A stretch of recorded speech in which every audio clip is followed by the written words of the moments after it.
Hello, Jagadish Nambiar here. Congratulations, Mr. Nambiar. Special പ്രോസിക്യൂട്ടറുടെ പണിക്ക് glamour ഒന്നും കണ്ടിട്ടല്ല, വല്ലാത്ത പ്രഷർ വന്നു. വളരെ വേണ്ടപ്പെട്ടവർ നിർബന്ധിച്ചാൽ സ്വീകരിക്കാതിരിക്കാൻ പറ്റുമോ? ശരി, ക്ലബിൽ കാണാം. അപ്പോ എവിടെയാ നിർത്തിയത്? ഒന്നാം സാക്ഷി സീതക്കുട്ടിയുടെ അമ്മ. യെസ്, സീതക്കുട്ടിയുടെ അമ്മ. അവരെ ഒഴിവാക്കണം. കാരണം അവര് പ്രൊഫഷണൽ അല്ല. ശരിക്കും ക്രോസ് ചെയ്താൽ പൊട്ടിപ്പോകും. അത് കേസിന് ക്ഷീണാവും. ബാക്കി സാക്ഷികളൊക്കെ ഓക്കെ, തന്റെ സെലക്ഷൻ കൊള്ളാം. പക്ഷെ ഇതൊന്നും പോരാ. ഒരു പ്രധാനപ്പെട്ട സാക്ഷിയും കൂടെ വേണം. ഒരു ഐ വിറ്റ്നസ്, ഒരു പെക്യൂലിയർ നേച്ചർ ഉള്ള ഒരാൾ. അല്ല, ഈ പെക്യൂലർ നേച്ചർ എന്ന് വെച്ചാൽ? പെക്യൂലിയർ നേച്ചർ എന്ന് വെച്ചാൽ, ഫോർ എക്സാമ്പിൾ, ഒരു സാക്ഷി ഒരു സംഭവം കണ്ടു എന്ന് കോടതിയിൽ പറയുന്നു. ചുമ്മാ കണ്ടു കേട്ടു എന്ന് പറഞ്ഞാ പോരാ. അയാൾ സംഭവ സ്ഥലത്ത് ചെന്നതിനും സംഭവം കണ്ടതിനും യുക്തി വേണം. അല്ലെങ്കിൽ കോടതി അയാളെ ലോണർ എന്ന് പറഞ്ഞ് തള്ളിക്കളയും. നമുക്ക് ഒറിജിനൽ ഐ വിറ്റ്നസ് ഇല്ല.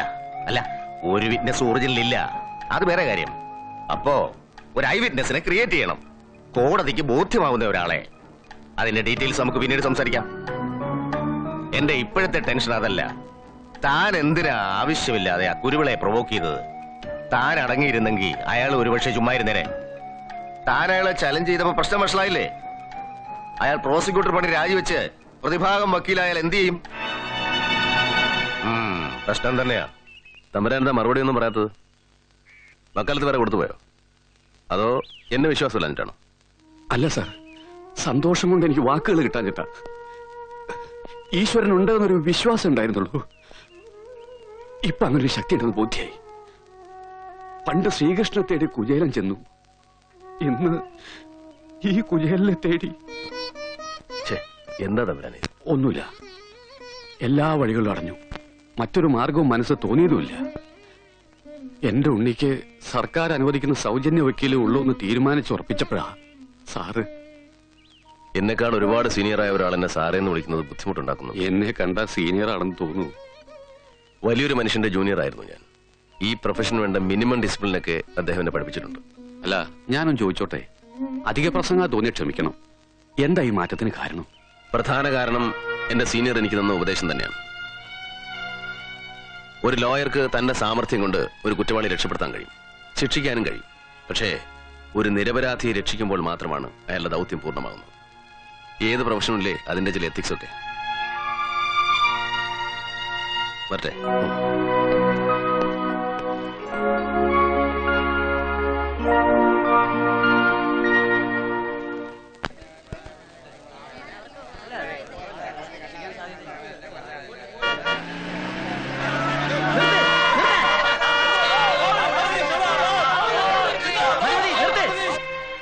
പബ്ലിക് പ്രോസിക്യൂട്ടർ പെട്ടെന്നൊരു സുപ്രഭാതത്തിൽ പ്രതിഭാഗം വക്കീലായി അല്ലേ? പോലീസ് നിങ്ങളും ചേർന്നുള്ള ഈ ഒത്തുമാറ്റം ഞങ്ങൾക്ക് മനസ്സിലായില്ലെന്നാ. പക്ഷെ ഇതുകൊണ്ടൊന്നും തമ്പുരാൻ രക്ഷപ്പെടാൻ പോകുന്നില്ല. രക്ഷപ്പെടാതിരിക്കുന്ന നല്ലത്. ജയിച്ചാലും തോറ്റാലും അയാൾ ശിക്ഷ അനുഭവിക്കും. തോറ്റ് ശിക്ഷ അനുഭവിക്കുന്ന നല്ലത്. ജീവനോടെങ്കിലും ഇരിക്കാം. ഈ കേസ് നിങ്ങൾ ജയിച്ചാൽ വിധി പറയുന്ന ദിവസം ഈ കോടതി വരാന്തയിൽ വെച്ച് അവനെ കുത്തിപ്പണ്ട ഞങ്ങൾ പുറത്തെടുക്കും. ഈ പണ്ടവും കുടലൊക്കെ എടുക്കാന്ന് പറഞ്ഞാൽ വളരെ ബുദ്ധിമുട്ടല്ലേ? നമുക്ക് കാണാം. നിങ്ങൾ കണ്ടോ സാറിനെ വിട്ടേരെ? പൗരസമിതി സിന്ദാബാദ്, ഇൻകുലാബ് സിന്ദാബാദ്. ഒന്നും ഞാൻ സാറിന്റെ ഡ്രൈവറായിട്ടോ.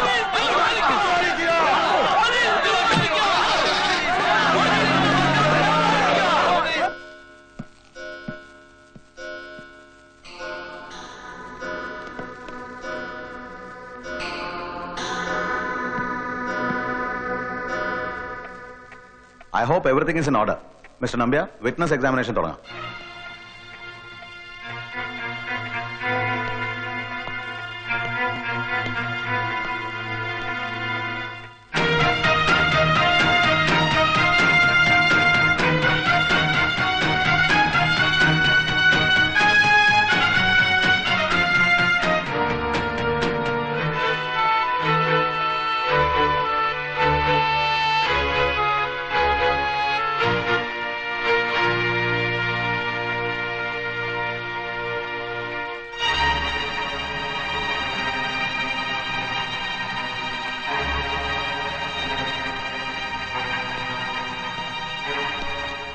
Any more witnesses for the prosecution, Mr. Nambiar?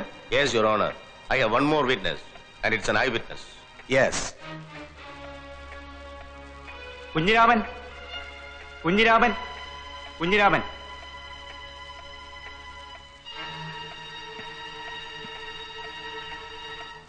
I object your honour. Prosecution ആദ്യമേ ഹാജരാക്കിയ സാക്ഷിപ്പട്ടികയിൽ ഇങ്ങനെ ഒരു ഐ വിറ്റ്നസ് ഉണ്ടായിരുന്നില്ല. അത് പിന്നീട് കൂട്ടിച്ചേർത്തതാണ്. Hence it should not be allowed. ഈ വിറ്റ്നസ് സാക്ഷിപ്പട്ടികയിൽ ആദ്യം തന്നെ ഉണ്ടായിരുന്നു. ഈ കേസിന്റെ അന്വേഷണ ഉദ്യോഗസ്ഥന്മാർ ആരംഭഘട്ടത്തിൽ എക്സ്പെർട്ട് ഒപ്പീനിയന് വേണ്ടി ഒരു പബ്ലിക് പ്രോസിക്യൂട്ടറുടെ ഉപദേശം തേടിയിരുന്നു.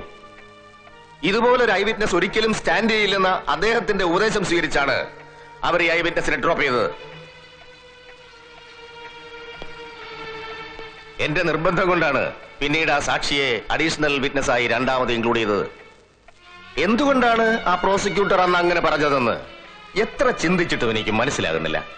അൺഫോർച്ചുനേറ്റ്ലി അന്നത്തെ പബ്ലിക് പ്രോസിക്യൂട്ടർ ഇന്ന് പ്രതിഭാഗം വക്കീലാണ്. Mister Nambiar, you are a liar. ജുഡീഷ്യറിയുടെ എത്തിക്സിന് ചേരാത്ത വാക്കുകളാണ് നിങ്ങൾ ഇപ്പോൾ പറഞ്ഞത്. ഏത് സാഹചര്യത്തിലാണ് ഞാൻ ഡിഫൻസ് കൗൺസിൽ ആയതെന്ന് നിങ്ങൾക്കൊന്ന് അന്വേഷിക്കാൻ. That's none of my business. Yes, it is definitely your business. അല്ലെന്ന് ഈ ബാറിൽ ഏതെങ്കിലും ഒരു അഭിഭാഷകൻ പറയട്ടെ. എന്റെ നിലപാട് അറിയിക്കാൻ നിങ്ങളുമായി പലതവണ ഞാൻ ഫോണിൽ ബന്ധപ്പെടാൻ ശ്രമിച്ചു. നേരിൽ കാണാൻ ശ്രമിച്ചപ്പോഴും നിങ്ങൾ ഒഴിഞ്ഞുമാറി. കോടതിക്കകത്ത് ലോയേഴ്സ് വാഗ്വാദത്തിൽ ഏർപ്പെടാറുണ്ട്. കീരിയും പാമ്പും പോലെ പരസ്പരം ആക്രമിക്കാറുണ്ട്. പക്ഷേ കോടതിക്ക് പുറത്ത് ഈ വസ്ത്രമണിയുന്നവർ തമ്മിൽ ഒരു ധാരണയുണ്ട്. A code of conduct. പത്രങ്ങളിൽ മുഴുത്ത അക്ഷരങ്ങൾ പേരടിച്ചു വരാൻ ഒരു അഭിഭാഷകൻ ഒരിക്കലും തന്നെ സഹജീവികളെ തരം താഴ്ത്താറില്ല. But you are an exception, mister Nambiar. I pity you. Better you regret. നിങ്ങൾ എന്തിനാണ് എന്നെ കാണാൻ ശ്രമിച്ചതെന്ന് എനിക്കറിയാം. പബ്ലിക് പ്രോസിക്യൂട്ടറിൽ നിന്ന് ഡിഫൻസ് അഡ്വക്കേറ്റിലേക്കുള്ള ചുവടുമാറ്റത്തിന് എന്തെല്ലാം യുക്തികൾ നിങ്ങൾ നിരത്തിയാലും അത് സ്വീകരിക്കാനുള്ള ബാധ്യത എനിക്കില്ല. ഒരു അഡ്വക്കേറ്റിനോട് തന്റെ സഹോദരന് വേണ്ടി യാചിക്കുന്ന പെണ്ണിന്റെ വികാരം മനസ്സിലാക്കാം. പക്ഷേ അക്കാഡമിക് ബ്രില്യൻസ് ഉള്ള ഒരു ലോയർ ഏത് വികാരത്തിന് അടിമപ്പെട്ടാണ് പ്രോസിക്യൂഷൻ ജോലി വരെ രാജിവെക്കാൻ തയ്യാറായതെന്ന് ചിന്തിക്കുമ്പോഴാണ്. No, please don't be so cruel, mister prosecutor. നിർദോഷിയായ ഒരു പെൺകുട്ടി അനാവശ്യമായ വിവാദങ്ങളിലേക്ക് വലിച്ചിഴക്കരുത്. ഒരു നിമിഷം കൊണ്ട് നിങ്ങൾ പറഞ്ഞു തീർക്കും. പക്ഷേ ഒരു ജന്മം മുഴുവൻ അതിന്റെ ദുരന്തം ആ പെൺകുട്ടി അനുഭവിച്ച് തീർക്കേണ്ടി വരും. സ്പെഷ്യൽ പ്രോസിക്യൂട്ടർ പറഞ്ഞില്ലേ, ഒരു തെറ്റുമില്ല. മിസ്റ്റർ കുരുവിള തന്നെ. Shut up. ഇത് കോടതിയാണ്. ചോദിച്ചാൽ മാത്രം ഉത്തരം, അല്ലാത്തപ്പോൾ വെറും കാഴ്ചക്കാരനായിട്ടിരുന്നാ മതി. Understand? Mister Kuruvila. Yes your honour. Mister Nambiar, നിങ്ങളുടെ തർക്കത്തിനും വെല്ലുവിളിക്കും ഈ കോടതി ഒരു വേദിയാകാൻ ആഗ്രഹിക്കുന്നില്ല. Past is past. Mister Kuruvila, ഈ സാക്ഷിയുടെ കാര്യത്തിൽ എന്താ നിങ്ങൾക്ക് ആക്ഷേപം പറയാനുള്ളത്? ഒരു കാരണവശാലും ഈ സാക്ഷിയെ അനുവദിക്കരുത് യുവർ ഓണർ. മിസ്റ്റർ കുരുവിള, അങ്ങനെ ഒഴിവാക്കാൻ സാധ്യമല്ല. I will record your objection very strongly. അതിന്മേലുള്ള കോർട്ടിന്റെ റൂളിംഗ് പിന്നീട് പറയുന്നതായിരിക്കും. Mister Nambiar, you may proceed. കൃത്യം നടന്ന ദിവസം, അതായത് 10/8/94 നിങ്ങൾ എന്താ കണ്ടത്? ആ ദിവസം രാത്രി ഉദ്ദേശം 7-8 മണിക്ക് കോവിലകത്ത് നിന്നും മരിച്ച സീതക്കുട്ടി ഇറങ്ങി ഓടുന്ന ഞാൻ കണ്ടു. തൊട്ടു പിറകെ ഇപ്പോൾ പ്രതിക്കൂട്ടിൽ നിൽക്കുന്ന ഇയാൾ ഓടി വന്ന് അവളെ കടന്നു പിടിച്ചു. അവൾ നിലവിളിച്ച് ഓടാൻ ശ്രമിച്ചപ്പോൾ അവളുടെ വായി പൊത്തിപ്പിടിച്ച് വീട്ടിനകത്തേക്ക് വലിച്ചഴിച്ച് കൊണ്ടുപോകുന്നത് ഞാൻ കണ്ടു സാർ. അവളുടെ വസ്ത്രം മുഴുവൻ കീറി പറഞ്ഞിരുന്നു. 7-8 മണി എന്നൊക്കെ പറയുമ്പോ നല്ല ഇരുട്ടല്ലേ? പിന്നെ എങ്ങനെ വ്യക്തമായി അവിടെ നടന്നത് നിങ്ങൾ കണ്ടു? അന്ന് നല്ല നിലാവുണ്ടായിരുന്നു സാർ. കൂടാതെ കോവിലകത്തിന് മുൻവശത്ത് ലൈറ്റ് ഉണ്ടായിരുന്നു. That's all, Your Honor.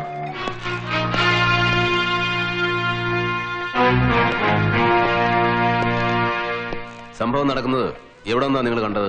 തെങ്ങിന്റെ മോളിന്നാ കണ്ടത്. തെങ്ങിന്റെ മോളിൽ നിങ്ങൾ അപ്പൊ എന്ത് ചെയ്യായിരുന്നു? എനിക്ക് മോഷണ സാർ തൊഴില്. വലിയ മോഷണല്ലേ സാർ, തേങ്ങയും മാങ്ങയും അത്രേ ഉള്ളൂ. അങ്ങനെ അന്നൊരു കൃത്യം കണ്ടിട്ട് നിങ്ങൾ എന്തുകൊണ്ട് ഒച്ച വെച്ചില്ല? അവളെ രക്ഷിക്കാൻ ശ്രമിച്ചില്ല? അവളെ രക്ഷിക്കാൻ ശ്രമിച്ച എന്റെ തടി കേടാവും സാർ. തെങ്ങിന്റെ മണ്ടയിൽ കള്ളനെ കണ്ടാൽ ആളുകൾ വെറുതെ വിടുവോ? പിന്നെ എന്തൊരു പോലീസിൽ വിവരം പറഞ്ഞു? കള്ളനെ പോലീസ് വെറുതെ വിടുവോ? പോലീസിൽ ഞാൻ പറഞ്ഞതല്ല, എന്നെ കൊണ്ട് പറയിപ്പിച്ചതാ. മനസ്സിലായില്ല? മറ്റൊരു കേസിൽ എന്നെ പിടിച്ചു ചാലക്കുടി പോലീസ്. അവരെന്നെ ശരിക്കും കൈകാര്യം ചെയ്തപ്പോ അപ്പം നടന്നതും മുമ്പ് നടത്തിയതും എല്ലാം തുറന്നു പറഞ്ഞു പോയി. പറഞ്ഞു പോവും, അമ്മാതിരി താങ്ങാ സാർ താങ്ങിയത്. ചാലക്കുടി പോലീസ് സ്റ്റേഷനിൽ ഇയാളുടെ അറസ്റ്റ് റെക്കോർഡ് ചെയ്തതും ഇയാളുടെ മൊഴിയും മറ്റ് ഡീറ്റെയിൽസും എക്സിബിറ്റ് P29 സമർപ്പിച്ചിട്ടുണ്ട്, യുവർ ഓണർ.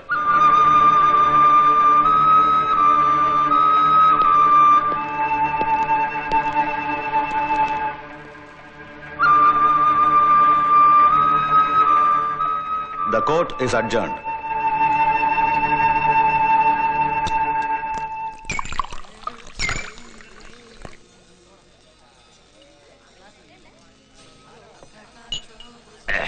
കുഞ്ഞിരാമൻ തകർത്ത് കളഞ്ഞല്ലോ. ക്രോസില് അവൻ കുലുങ്ങിയില്ല. ആ സാക്ഷിയെ വിശ്വസിക്കരുതെന്ന് വളരെ സ്ട്രോങ് ആയിട്ടാ കുരുവിള ജഡ്ജിയോട് പറഞ്ഞിരിക്കുന്നത്. അതിന് ഇനി ആ സാക്ഷിയെ വിശ്വസിക്കുന്നതും വിശ്വസിക്കാതിരിക്കുന്നതും ജഡ്ജിയുടെ മനോധർമ്മം പോലെ ഇരിക്കും. മറ്റു തെളിവുകൾ കൂടി സപ്പോർട്ട് ചെയ്താൽ ഒരു പക്ഷേ ഏതായാലും കേസ് ഇപ്പോ കയ്യാലപ്പുറത്തെ തേങ്ങ പോലെയാ. 3-4 ദിവസത്തിനകം റിസൾട്ട് അറിയാമല്ലോ. Good night. ഓക്കെ. എല്ലാ വക്കീലന്മാരും കണക്കാ. തുടക്കത്തില് വലിയ വീരവാദമൊക്കെ മുഴക്കും. അവസാനമായാലേ ഇതുപോലെ പറയുന്നത് കേട്ടില്ലേ? കയ്യാലപ്പുറത്തെ തേങ്ങയാണെന്ന്. കോൺഫിഡൻസ് ഇല്ലാത്ത വർഗങ്ങള്.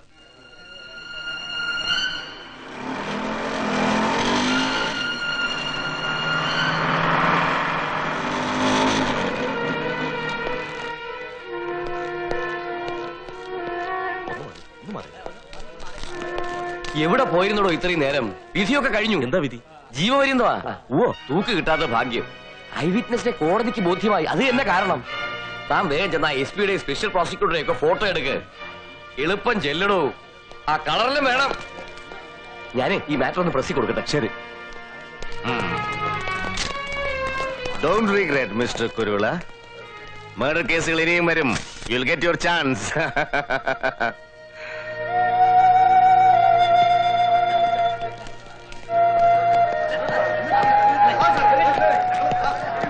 മാറിയേ, മാറോ. എന്തായി വക്കീലേ?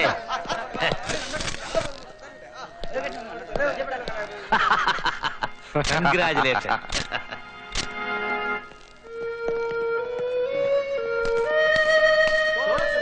തോറ്റുപോയി അനിയൻ